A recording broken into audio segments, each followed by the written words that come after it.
They started early. After 16 years without answers, there was no time to lose. Officers from Germany, Portugal and the UK searching a reservoir 30 miles from where Madeleine McCann disappeared. The 3-year-old went missing from her hotel room in 2007. This convicted German sex offender, Christian B., has been named as the prime suspect in the case. He denies any involvement, but this is a place he allegedly called his paradise. And after receiving a tip-off, German prosecutors ordered a new search. I can't disclose the background at the moment, why we are searching there and what we hope to find there. That shall remain a secret for the moment. Throughout the day, teams scoured the ground, hoping it would reveal any secrets it may hold. Boat teams waited on the water, officers determined to uncover any evidence that may be hidden here. November 14th, 2015, the above-named defendant unlawfully did commit the offense of kidnapping. A Kentucky mother sobbed uncontrollably in court on Monday as she saw the suspect in her 7-year-old daughter's rape and murder. And to inflict bodily injury or to terrorize Gabriella Doolin, a child under the age of 12, which resulted in death. Others watched in tears as 38-year-old Timothy Madden appeared in court. Police say his DNA was found on the body of Gabriella Doolin. He pled not guilty to rape, sodomy, and murder. Madden, a father of 5, sat quietly as the charges were read by Judge Martha Harrison. Murder in the first degree. Further, the defendant did commit rape. She told Madden he could be eligible for the death penalty and set his bail to $1 million. I accept your bail, sir, at $1 million full cash. Gabby disappeared from a Kentucky high school football game that she and her family were attending. And very shortly after she went missing, Gabby was found dead in a nearby creek. The child's body was found in a wooded area behind the school just 25 minutes after she was reported missing, according to Scottsville police. Breaking news, Bryan Kohberger's sister says she believes he committed the crime. It was revealed on last night's Dateline episode that Bryan Kohberger's sister during Christmas dinner said that she believes he committed the crime. She pointed out that it was odd he was wearing latex gloves, that he lived within a close proximity to the crime, and that he drove a white Elantra. She then announced that the Kohberger family should look into if he committed the crime. However, Bryan's father said he did not believe that. It was at that time several members of the family went outside to search his vehicle for evidence. However, Bryan Kohberger had cleaned his vehicle with bleach prior to that. They also released new details regarding the 2 ID cards found on the search warrant. The 2 ID cards were found in Bryan Kohberger's parents' house in his bedroom in a glove, and they did not belong to any of the members of the Idaho 4. Said they believe at this time that they could have been future victims or were victims. On Monday, Bryan Kohberger faces a judge and must enter a plea of guilty or not guilty. If he enters a plea of not guilty, a trial date will be set. Additionally, they have 60 days from that day to decide whether they will seek the death penalty. If we see a trial date set within the next year, that would be surprising. Typically, the trial date would be set for much farther away. I'll keep you guys updated. What do you think? Drop in the comments. Breaking news, they have made an arrest in the case of missing 20-year-old Madeleine. Authorities blocked off an area near her ex-boyfriend's home, and authorities confirmed in video that they served a warrant on him. Take a look. Find her or anything? Any good news about her or anything? They got a warrant for his arrest. That's about it? Oh, okay.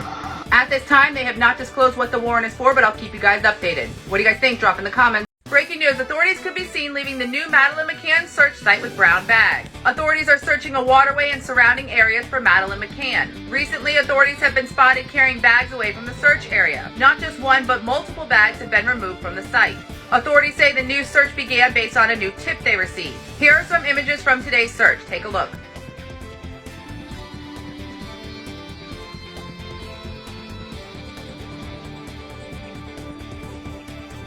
If you'd like to see the live footage from today's search and the full explanation, click the playlist below. I'll keep you guys updated. What do you think? Drop in the comments. This has to be one of the scariest videos I've ever seen. No ghosts, no spirits, real life. A young female real estate photographer was taking photos for her job one day. She happened to be in an occupied house. The resident began following her around. She says this wasn't unusual, so she didn't think anything of it, until she started noticing multiple locks on certain doors, and even a camera pointed toward one of these doors. When she goes upstairs, a man comes out of one of the rooms. What happens next is straight out of a horror film. You have to see the video for yourself. Okay, so I took pictures of this house, and this guy was following me around like the whole time.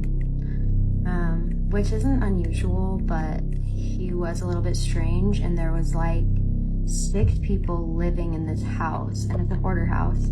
But I also noticed they have like 3 locks on the door, and then down here they have locks. And then going up here, they have a camera, and it's facing this door. Anyway, a roommate comes out of this door, and he asks them if he should lock the door and kidnap me. And I said, immediately, people know where I am. And then he laughed and said, no one would ever hear from you again. Bro, I did not even finish this house. I immediately left. I was like, nope, dipped the out. You can see me right there. Hello. But yeah, pretty sure I maybe almost got kidnapped, but I don't really know. If you're a woman and you've ever had any close calls like this, let me know in the comments below. We need to spread awareness that things like this really happen. Suspected human remains and hiking boots found during the search for 2 young Dutch women. I wish you all the best. They go to Panama on this hike 8 years ago and were never seen alive again. And then that's when the tour guy called 911 because these girls was not found. Like, nobody knew where they was. Called 911 to search for the girls. Helicopters everywhere. Family members get involved. It's all over the news. These girls are missing and cannot be found. A lot of volunteers and a lot of professional hikers all went out there to look for these girls. Maybe we can get lucky and find them in this big place. But of course, nothing. At nighttime, these random photos are just taken at night. Multiple photos. Over 80 photos at nighttime, just randomly taken. People don't really know why she done that. Maybe they probably did thought somebody was behind them, so she's just snapping pictures just to see if she seen somebody in the camera. Or maybe they could have been using the flash on the camera to navigate, or the helicopters could see the light, or to walk through the woods. It's just pitch black dark, you can't see nothing, especially if you don't have flashlights. But it's been 7 days until somebody saw this picture, which was weird. Yes, a picture of her hair. Maybe it wasn't the girls that took the picture. Maybe it was someone else taking the picture. The whole thing gets very confusing. 2 months later, a backpack was found. A lot of things still intact, even though it was bad weather, a lot of thunderstorms, a lot of rain. Inside the bag was phones, US dollars, empty plastic water bottle, and their bras and some of their glasses. And of course their camera, and this is how we have all of the pictures and all of the information that we do have. Until some remains are found. 2 different pairs of shoes. Inside of the shoe that belongs to the girl is an entire foot. The bones are scattered far from each other. It's not close, far. Then some denim shorts was found, apparently neatly on the rock. A pelvis bone was found belonging to the girl named Chris. Now these clear signs that these girls are not alive. What was even much more weird was skin that belongs to one of the girls are found. Skin, after all of this time, it's been like over 100 days, would have been decomposed by now, but it wasn't. And that was very strange. Now, I know a lot of you thinking animals. What if animal did something to make these bones this way? Well, according to police reports, when it was time to examine the bones, it has been no signs of animals biting on the bones, no clawings, no teeth prints, nothing. Animals have not touched it at all.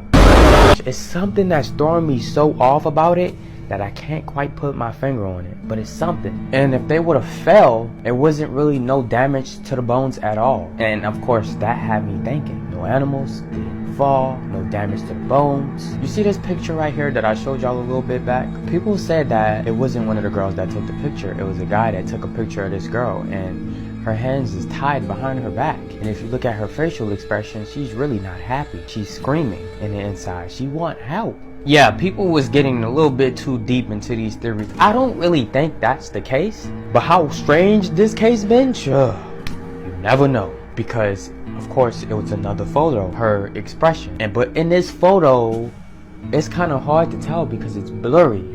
People saying that she is not Molly. She is not happy. That's why they went from this all of a sudden to this distance. It's because the other girl already long gone. But there have been incidents in Moscow, very near to where the murders occurred. Incidents that have certainly led to questions.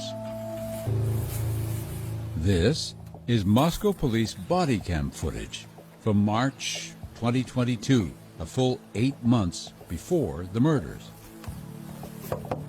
Police were called to a home that students call King Cabin. It's home to members of the Alpha Phi sorority. Anyway. Yes. Awesome, thank you. This young woman's friend was about to walk outside one weekday morning, and asked my roommate that just opened the door. I was like, hey, did you bring my suitcase up? And she's like, yeah, it was in the middle of the road. And I was like, that's weird. Oh, your suitcase was in the middle of the road? Odd. Especially since the night before she'd left it packed with clothes inside the car. And I had it in the back of my car. Oh, interesting. I was like, maybe I forgot and just left it out. And right. So then I take it inside and I open it. All the stuff I had up here, all my pay stubs, the stuff I had in the center console, my sunglasses I was literally wearing yesterday were all shoved inside my suitcase, and like it was like zipped back up. And so everything that you had in your front seat was now in your suitcase? Yeah. But even stranger, something that had been in her suitcase had ended up, listen to this. Yeah, and then I found my underwear like shoved right there. It's in the cup holder? Yeah, and I took it out, but it was in there. Yes, the young woman's underwear had been taken from the suitcase and stuffed in the cup holder. At the time, and to these officers, the incident seemed of little significance. There's kind of been like an uptick recently in like, we've had a couple vehicles stolen. We've had people's cars getting broken into. One in a string of vehicle thefts or attempted thefts near the campus, except this one involved women's underwear. It's just freaky. Yeah, no, it's definitely eerie. Yeah. And even more eerie, in the background of this footage, you can see it. The strange incident occurred just steps away from the house where the murders would take place 8 months later. Those facts alone made the experts we've talked to sit up in their chairs, and they raised questions, assuming that whoever did this was male. I wouldn't be surprised if there's a piece of underwear that's missing. I'd be surprised if there was not. It's personal. It's intimate, and it allows him to also play mind games and create concern and fear. To be clear again, Moscow police have not indicated any connection between Bryan Kohberger and this incident, which occurred 4 months before we know Kohberger took up residence in nearby Pullman, Washington. So it may in fact be nothing, unrelated to the quadruple homicide case to come, something else altogether. But here's what we do know. This incident took place in March, and we know that very month, Kohberger had already decided to attend Washington State, had already applied for that internship with the Pullman Police Department. And, at the time, Kohberger was finishing his master's degree at DeSales in Pennsylvania, and those studies were all being done online. He could have been anywhere. Oh, we can't rule it out. We can't rule it out because we really don't know where he was. And there were more strange incidents in Moscow before the murders, when we know that Bryan Kohberger was a student at Washington State.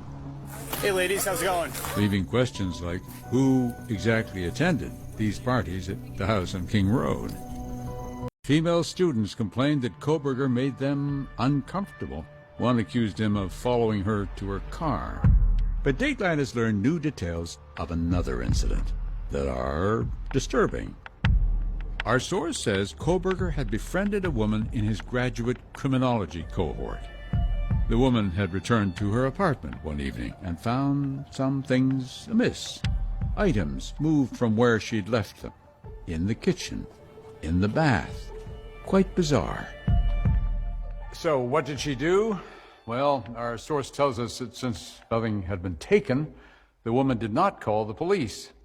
Instead, she called her new friend, Bryan Kohberger, who, our source says, volunteered to come over and take a look, and he soon recommended the installation of a video security system, and he, Kohberger, volunteered to do the work. After the installation, our source says, police believe Kohberger, if he was close enough to the woman's apartment, could pull up the cameras himself for a look, because Kohberger knew the woman's Wi-Fi password. Our source tells us that Bryan Kohberger is now considered a strong suspect in the break-in. Hearing that, retired FBI profiler Greg Cooper offers this theory. What does that say to you? I would expect that he orchestrated the whole thing.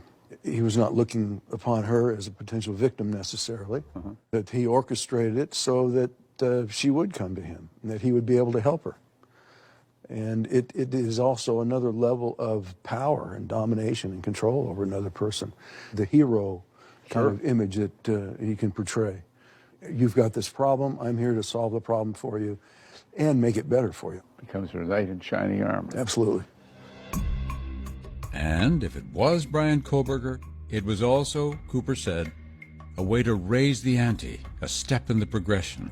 Meaning that going into a house where the occupant is absent, the research on serial murderers shows, anyway, can be a prelude to next entering a house where the occupant is present. If Kohberger did commit the murders, which we must remind you again he is only accused of, Cooper theorizes that in the days and weeks before, Kohberger was surveilling the house from the yard during at least some of those 12 trips police say Kohberger made to Moscow. He's a lurker, looking through windows, peering, surveilling, peeping. Yeah. He has to engage in those kinds of things that are going to strengthen his courage in order to commit the crime and commit it successfully. But Cooper's decades of experience in the field allow him to take his theories even one step further. You may remember this. The house on King Road had been the regular setting of large parties and noise complaints, like this one 3 months before the murders, as shown on this Moscow police body cam. Yeah, is this your place? Yeah. Perfect. That is Kaylee, talking to the officers. Hey ladies, how's it going? Here's another party, in September, 2 months before the murders. For this particular party, none of the actual residents was even present. All right, can you hear me, Maddie? Although officers eventually did reach Maddie Mogan on the phone. Sounds good. I'm just frustrated. I'm also so sorry once again. Cooper, based on his experience, thinks the killer might even have entered the house during one of these parties to take a look around, without any of the young women who lived there even knowing. I believe, personally, that he'd been in that house before, that he knew where they slept, he knew who was in which bedroom. He shows up in a group of people and watches, monitors, and imagines. It's a very disturbing idea that a person would be a target of someone like that and not be aware of it for a period of time. Quite Very a much period of so. time. And investigators believe that for the killer, it would all come to a head on a Saturday night in November. The hunt was over, the targets acquired.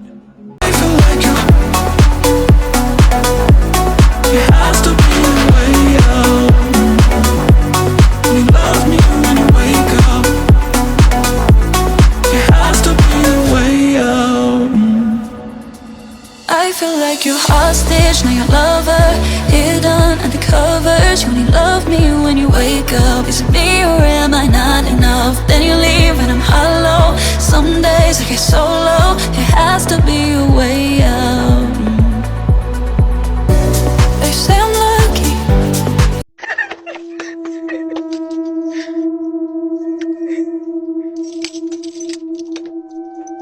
Open the damn doors.